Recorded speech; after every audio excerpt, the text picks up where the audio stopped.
Pour un centre aqua-récréatif, la note de chauffage, on s'en doute, est plutôt salée.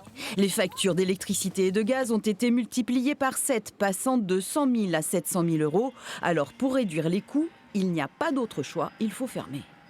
Je trouve que c'est bien si ça permet de faire des économies et après peut-être que pendant les fêtes de fin d'année il y a peut-être moins de fréquentation, donc finalement tout le monde peut-être y trouve son compte aussi. On va s'habituer autrement et puis on reviendra en janvier.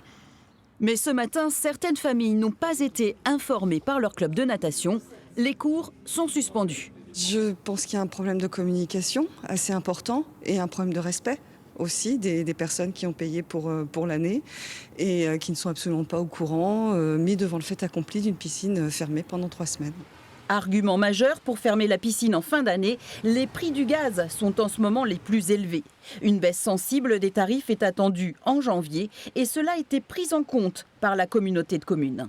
On avait déjà baissé l'eau d'1 degré, on avait fermé les 2 saunas et le hammam. Et sur ces pistes-là, il y avait la fermeture puisque la fréquentation est la plus basse sur ces 2 semaines sur les vacances scolaires de décembre. Donc on a décidé de fermer afin de faire encore des économies sur la piscine. Et la première semaine de janvier, faire la vidange, profiter de cette fermeture, continuer la fermeture pour faire la vidange. Cette fermeture de 3 semaines va permettre d'économiser 40 000 euros. L'accueil des nageurs reprendra normalement le 9 janvier.